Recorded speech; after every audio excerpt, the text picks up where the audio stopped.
Do you think you know everything about Anne Boleyn, Henry VIII's second wife? Get ready to uncover a story far darker and more disturbing than any history book or traditional documentary has ever told. Today, we're diving into the details of Anne Boleyn's execution, an event many remember simply as a single blow of the sword, but which was actually a complex and cruel combination of psychological torture, public humiliation, and absolute manipulation of reality. Anne didn't just face physical death. She spent 17 days isolated in the Tower of London, deprived of sleep, forced to listen to absurd accusations of adultery, incest, and conspiracy against the king, while her mind was slowly and systematically eroded by fear and anxiety. And did you know that Henry VIII brought in a specially trained French executioner to behead her, avoiding the traditional English axe?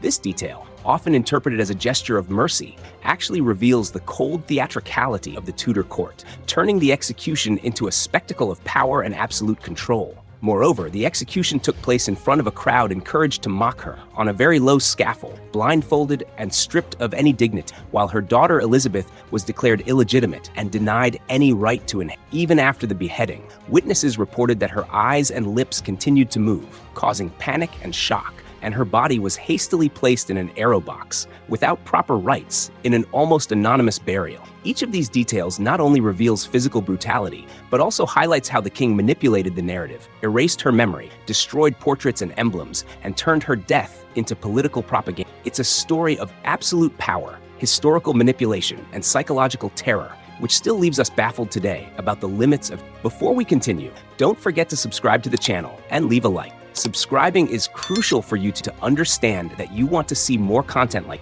helping bring even more revealing videos about history, mystery, and controversial events. What surprised me most about this story was realizing how every detail of the execution was calculated to humiliate and erase Anne, not just from life, but from history itself. Something shocking, even by modern standards. Stay with me until the end of the video, because the final revelation about what really happened in Anne's last moments will deeply impact you, forever changing the way you see. Anne Boleyn, the second wife of King Henry VIII of England, was executed on May 19, 1536, but her death was far more than just a swift beheading, as it is often described in history. Behind the seemingly clean scene of a foreign sword ending her life in a single blow, there was a carefully staged political spectacle designed to humiliate her, destroy her psychologically, and erase her legacy. Looking closely at the details of her final days, we see that her execution was planned as a cruel theatrical performance, a show of power aimed at much more than her physical death. It was about eliminating her influence, her memory, and any possibility of being remembered as a legitimate queen. Anne had been crowned just 3 years earlier in a grand ceremony at Westminster Abbey, where all of England celebrated her as the king's wife and mother of the future heir. However, by failing to give Henry the much-desired male heir and facing growing political and religious dissatisfaction around her, she became an obstacle. Thus, the same fortress where she had prepared to be crowned queen, the Tower of London, became her prison and the stage of her downfall. 17 days of agonizing waiting followed, marked by false accusations of adultery, incest, and conspiracy against the king.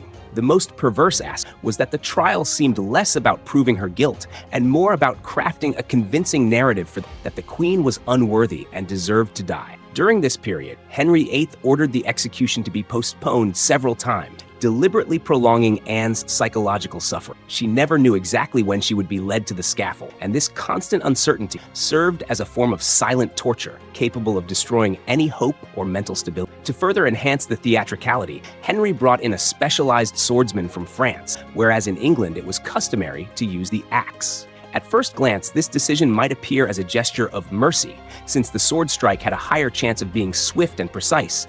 But in reality, it was another detail in the careful staging. It was important that Anne's death be seen as fit for a queen, but also as an unforgettable spectacle for those who dared challenge. On the day of her execution, Anne was described as calm and even cheerful, which, according to modern psychologists, could have been a sign of dissociation, a mental defense against extreme trauma. She even joked about losing her head, trying to mask the terror she felt. When she was finally led to the scaffold, she found a low platform, only 1 meter high, deliberately designed to bring her closer to the crowd. Instead of a solemn scene, her death was staged as a performance, complete with applause and jeers, turning her into a public example of the fate of women who dared rise beyond what was permitted. Her final speech was also marked by this cruel ambiguity. Forced to follow protocol, Anne declared herself submissive to the law, but never admitted guilt. It was her subtle way of highlighting the injustice without further endangering her young daughter, Elizabeth, who would be declared illegitimate shortly after her mother's. The moment of the strike was equally tormenting. Blindfolded, unable to see the swordsman, and unaware of the exact moment the blade would fall, Anne had to remain kneeling, motionless, in unbearable psychological. When the sword finally cut her neck in a single motion, reports say her lips and eyes continued to move for a few seconds, as if trying to finish an interrupted prayer. This horrifying detail shocked even those present, who, despite coming to witness the spectacle, were left marked by the scene. The neglect after the execution reinforces how her death was treated as a mere political formality. There was not even a proper coffin, and her body had to be placed in an improvised erode box. She was buried hastily, without proper Christian rites, in an unmarked grave within the Tower Chapel. For Henry, her death was just a practical solution to a problem. The next day, he was already engaged to Jane Seymour, and in less than 2 weeks, married again. This reveals how completely Anne had been discarded without any trace of humanity or respect, reduced to nothing more than a mistake. Her memory was systematically destroyed. Portraits were eliminated, symbols removed from palaces, and even mentioning her name could be dangerous at court. Thus, Anne Boleyn's execution was not just the death of a woman, but an attempt to assassinate her very history. Only centuries later did scholars begin to reconstruct her life from the fragments that remain, restoring her significance not just as Henry VIII's wife, but as the mother of Elizabeth I, who would become one of England's greatest queens. Therefore, when we remember May 19, 1536, we cannot see it merely as a swift beheading with a foreign sword. What happened was a cruel demonstration of how power can manipulate the truth, destroy reputations, and turn a person's life and death into a public spectacle. Anne Boleyn was not only a victim of a sword strike, but of an entire system that sought to erase her existence. Her execution is remembered to this day as a dark warning about the limits of ambition, the weight of injustice, and the fragility of truth in the face of kings and rulers who shape reality to suit their convenience. Anne Boleyn spent 17 days in the Tower of London, and this period, though relatively short on the calendar, was an eternity in terms of psychological suffering. Imagine being imprisoned in a place that, just a few years earlier, had symbolized triumph and glory for you. It was there, within those same walls, that Anne had prepared for her coronation as Queen of England, surrounded by pomp, power, and promises of a grand future. Now, in 1536, the same walls echoed the opposite: fear, uncertainty, and a sense of betrayal. It was not merely a physical prison, but an emotional captivity carefully designed to dismantle her mind. During these days, she faced not only the cold silence of the stones and the loneliness of night, but also a series of deliberate delays in her execution. Henry VIII, rather than granting her a swift end, prolonged the announcement of the fateful date, changing it repeatedly. This tactic was essentially a form of modern psychological. Each new postponement renewed the anguish. Each morning could be the last, or perhaps not, and this uncertainty eroded any remaining sense of calm. At the same time, Anne was bombarded with false accusations that not only condemned her legally, but attacked her honor and dignity directly. She was accused of committing adultery with multiple men, including her own brother George, and of conspiring to poison the king. These stories, so absurd that in a modern court they would be dismissed instantly, were strategically spread to create the image of a corrupt woman, unworthy of the throne and public compassion.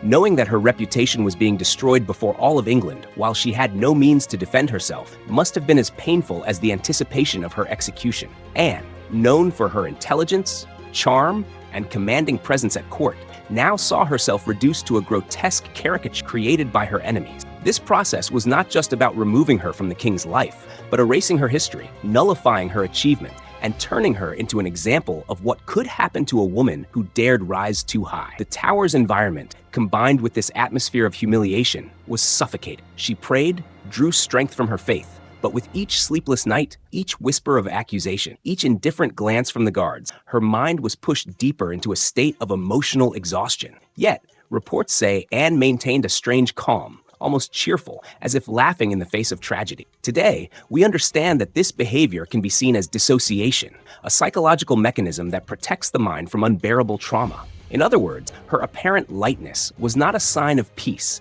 but of a fierce internal struggle to avoid being completely broken. Those 17 days were a cruel rehearsal for what was to come, a process of slow destruction, in which waiting became a weapon, lies became official truth, and the silence of the tower walls became complicit in the greatest spectacle of injustice. When discussing Anne Boleyn's execution, one detail often draws significant attention. Henry VIII did not allow the traditional English axe to be used for beheading, but instead specifically brought in a French swordsman to perform the act. At first glance, this has historically been interpreted as a gesture of mercy. After all, the English axe was a heavy and imprecise instrument, and it was not uncommon for the executioner to have to strike 2 or 3 times to complete the execution, making the final moment even more brutal and painful. The French sword, however, was faster, sharper, and in trained hands could ensure a swift death with a single clean cut. Yet behind this choice, there was much more than compassion. This detail was part of a calculated staging in which Anne's death would be transformed into a political spectacle and a symbol of the king's absolute power. By importing an executioner from abroad, Henry not only ensured the technical effectiveness of the strike, but also marked the event with an air of solemnity and theatricality. It was as if to say, "My queen will not have a common execution. It will be something memorable, worthy of discussion throughout Europe." This aura of exceptionalism served not to honor Anne,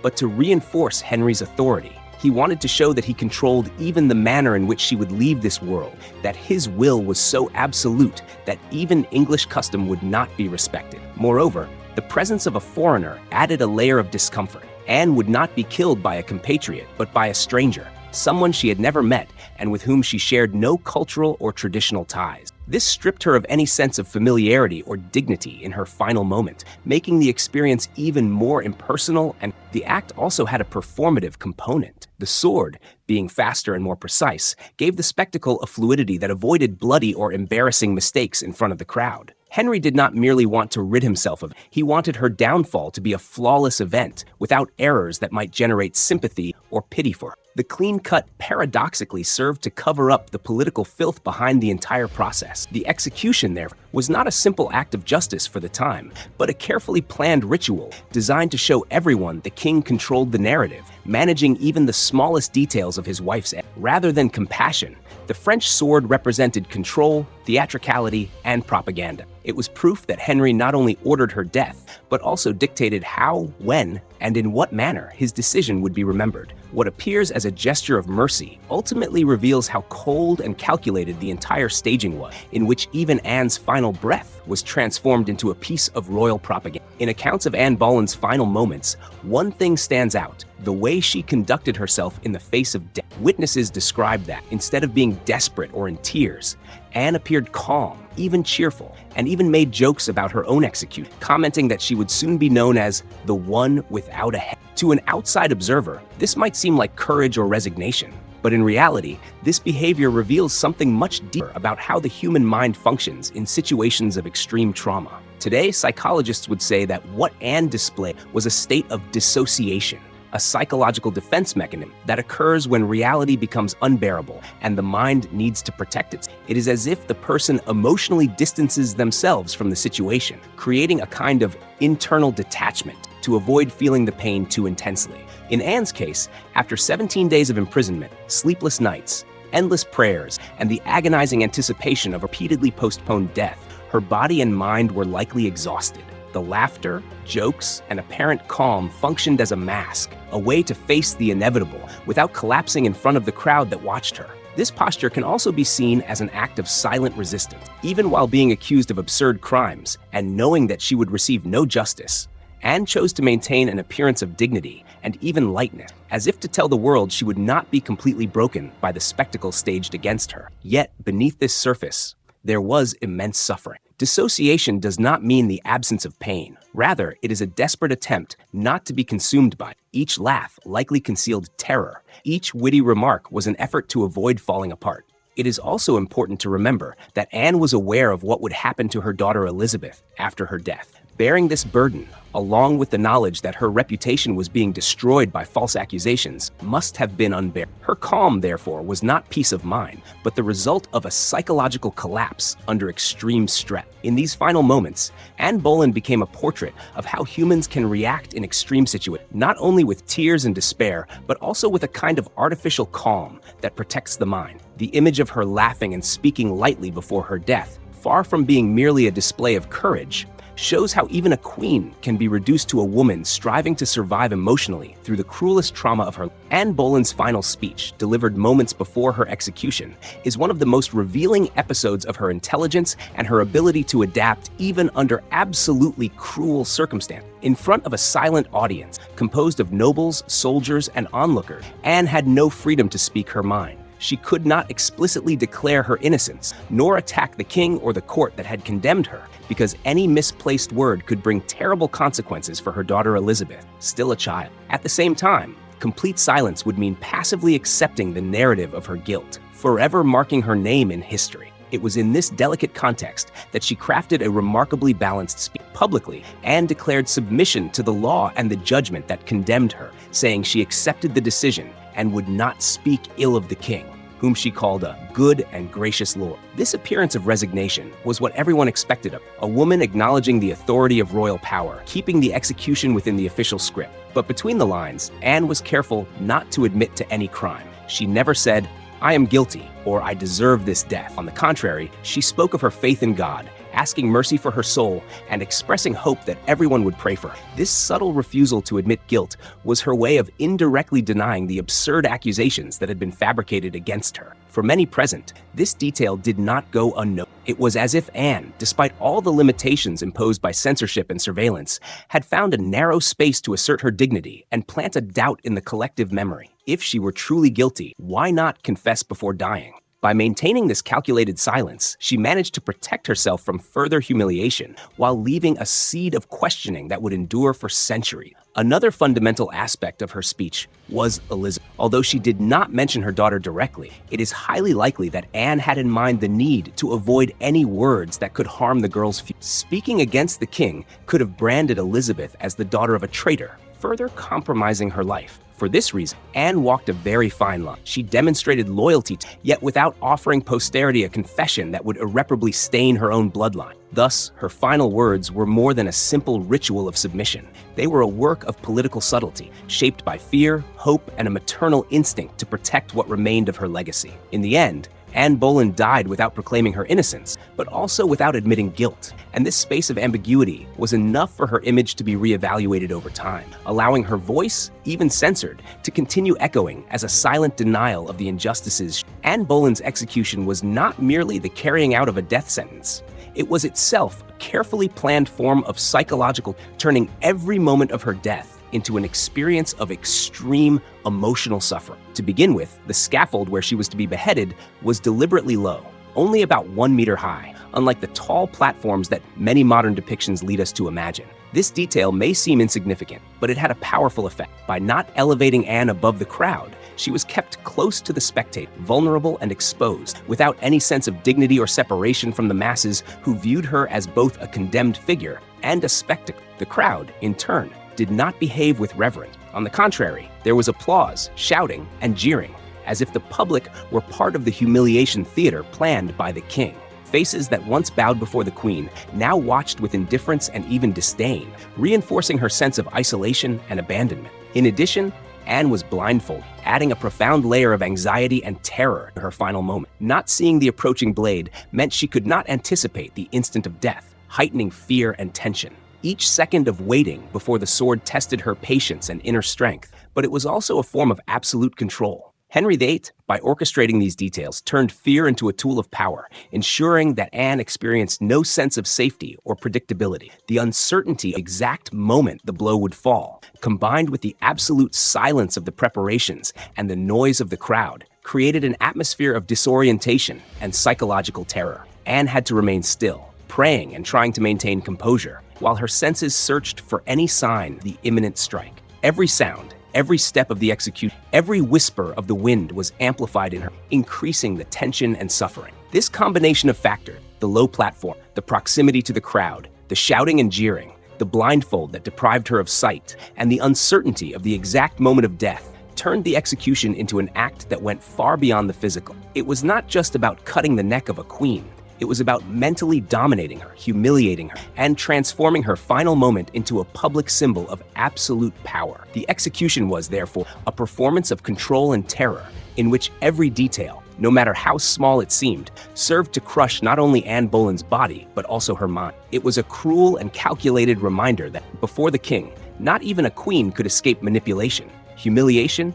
After Anne Boleyn's beheading, what happened to her body added an even darker and more disturbing dimension to her already tragic execution. Witnesses present reported that even after the French sword cut her neck in a single precise stroke, her lips and eyes continued to move for a few seconds, a physiological phenomenon that occurs when there is still oxygen in the brain after the head is separated from the body.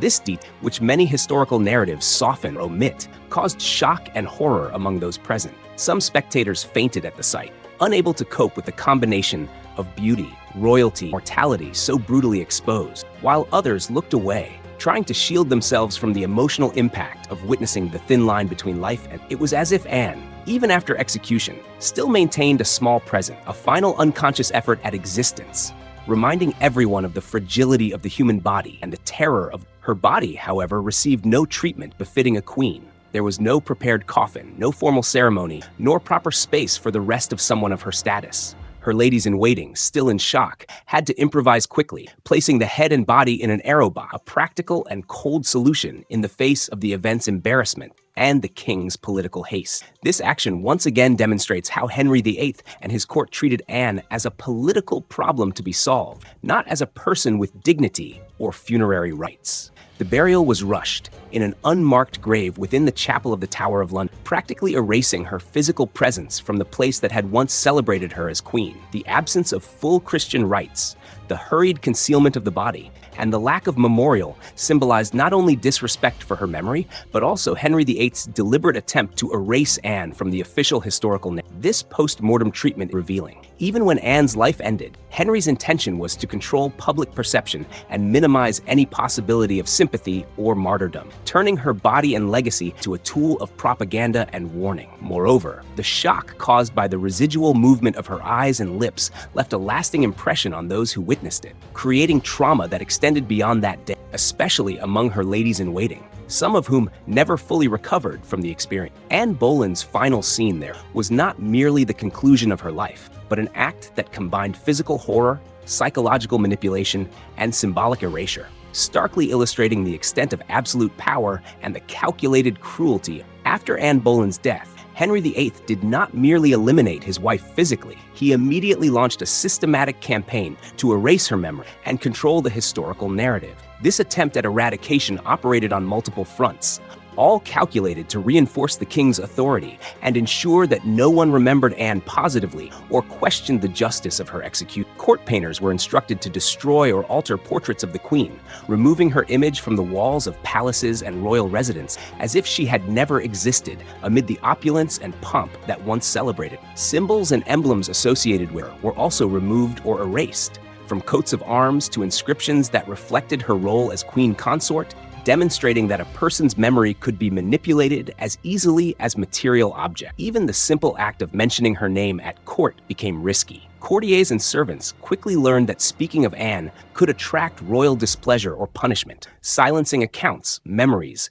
and any expression of loyalty that might exist. Alongside this symbolic erasure, Henry VIII declared his daughter Elizabeth, still a child, illegitimate. This action had devastating consequences. Elizabeth, who might one day have been a direct heir to the throne, was excluded from the line of succession and stripped of the privileges and protections she had as the daughter of a queen. Her daily life changed drastically. Her status, clothing, attendance, and education were abruptly reduced, leaving her vulnerable and isolated. Declaring Elizabeth illegitimate was not only an act of revenge against Anne, but also a political strategy to consolidate the king's position and pave the way for the rise of Jane Seymour, his next wife, who would soon bear the long-awaited male heir. This combination of actions, destroying portraits, erasing symbols, silencing mentions, and legally attacking the daughter, reveals the extent of control Henry VIII sought to exercise over Anne's memory. He did not just want her to cease existing physically, he wanted her forgotten as a historical figure, her legacy nullified, and any remembrance of her intelligence, beauty, or influence eliminated. This effort at erasure also highlights the dimension of absolute power held by a Tudor monarch. He could decide not only who lived or died, but also who would be remembered or forgotten, shaping history according to his convenience. Anne's memory thus became the object of political and symbolic warfare, and Elizabeth's childhood was immediately marked by this attempt to destroy her inheritance, showing how power, when combined with revenge and control, can affect both the present and the future, impacting generations and leaving deep scars on personal and national history. Anne Boleyn's execution did not occur in isolation. It was part of a carefully coordinated operation aimed not only at eliminating the queen, but also at destroying the reputations of anyone associated, including 5 men accused of being her lovers, among them her own brother, George Boleyn. These events clearly demonstrate how Henry VIII and his court orchestrated a campaign of character assassination, in which justice was merely a facade to consolidate power and eliminate political threats. The men were condemned based on extremely dubious, and in many cases fabricated, accusations. Allegations of adultery, incest, and conspiracy to assassinate the king were used as justification, but were so absurd that any modern court would have immediately rejected. Yet, in Tudor England, the weight of the king's word, and that of his minister Thomas Cromwell, was enough to transform lies into official fact. The deaths of these 5 men, shortly before Anne's execution, served multiple purposes. First, they acted to establish the facts in front of the public, ensuring that there were no contradictions or testimonies that could challenge the official narrative of the Queen's supposed moral corruption. Second, they reinforced the image of Anne as a dangerous and wicked figure, a woman whose alleged behavior supposedly tainted everyone around her. This public display of punishment created a dual effect. It heightened terror among those who might oppose the king and cemented in the public's mind the idea that the queen had been rightly punished. The very presence of George Boleyn among the executed added a layer of shock and scandal, as close family members being accused of such grave crimes reinforced the notion that the queen and her circle were morally corrupt and politically dangerous. The simultaneous execution of Anne and these men also reveals the precision of Tudor planning in controlling not only physical death, but also narrative and public perception. It was not merely about eliminating individuals, it was about destroying reputations, manipulating stories, and creating a precedent that demonstrated the king's absolute power, capable of condemning and removing anyone who threatened his authority or dynastic goals. This episode, is far more than a moment of historical justice. It is a study in systematic character assassination and political violence. The combination of fabricated accusations, public execution, and manipulation of popular opinion transformed the process into a propaganda tool, showing that in the Tudor court, power and death went hand in hand, and controlling the narrative was as essential as wielding the sword. Anne and the 5 condemned men became tragic symbols of how politics could distort the truth and turn individuals pieces of a state-orchestrated spectacle of terror. The true horror of Anne Boleyn's story does not lie solely in her physical death, though the beheading was brutal and meticulously theatrical, but in the way her entire life and legacy were manipulated by a system of absolute power that turned reality itself into a tool of control. Before reaching the scaffold, Anne was subjected to a series of meticulously planned psychological torture, long days of imprisonment in the Tower of London, sleep deprivation, isolation, constant delays to her execution, false accusations of adultery, incest, and conspiracy to assassinate the king, and exposure to rumors deliberately spread to corrode her reputation. Each of these elements aimed to destabilize her mind, break her confidence, and transform her into an instrument of public spectacle where fear and humiliation intertwined, highlighting the limits of royal power. At the same time, the humiliation extended beyond the psychological. The execution itself was a calculated spectacle, a low scaffold, a blindfold, the presence of a foreign executioner, and a crowd encouraged to jeer and mock, turning Anne's final moment into an event of social control, where every gesture and reaction was observed and used as a warning to anyone who might dare challenge the king. But the manipulation continued, even after death. Henry VIII made sure to erase Anne's existence from all possible public records, portraits destroyed, royal emblems removed, even mentioning her name at court discouraged, and her daughter Elizabeth declared illegitimate, excluded from the line of succession, and from the protection normally afforded to a queen's child. This effort at erasure was more than personal revenge. It was a conscious attempt to rewrite history, shape collective memory, and control the narrative, transforming what happened into a version deemed acceptable by the court and the people. The dissemination of official accounts, often sanitized or romanticized, functioned as propaganda, justifying Anne's death and reinforcing the king's authority, while the truth of events, the pain, fear, silent resistance, and injustice, was suppressed or distorted. Thus, the most disturbing lesson that emerges is not only about the physical violence Anne suffered, but about how absolute power can manipulate perception, distort facts, create heroes and villains at its convenience, and erase people's collective memory. Anne Boleyn's story becomes, therefore, a warning about how truth can be shaped, not only by what is done, but by what is decided others should remember, showing that the terror of oppression often reaches far beyond the body and infiltrates reality itself. I hope this video has opened your eyes to the true scope of Anne's tragedy, far beyond the beheading, revealing the psychological terror, public humiliation, and historical manipulation that surrounded her final day. If you enjoyed this video, don't forget to leave a like and subscribe to the channel, because your subscription is essential for YouTube to know that you want to see more intriguing content like this, helping the channel grow and bring even more fascinating stories. You can support the channel with a super thanks. Every contribution makes a difference and helps us produce more detailed, high-quality videos. And if you're unable to contribute financially, leave a comment about what surprised or shocked you the most in this story. We love reading your thoughts and learning how you feel about these historical narratives. Before you go, don't miss the video appearing on the screen now, because it's even more captivating than this one, full of mysteries and facts that will hold your attention from start to finish. Let's continue exploring together the darkest and most fascinating secrets of history.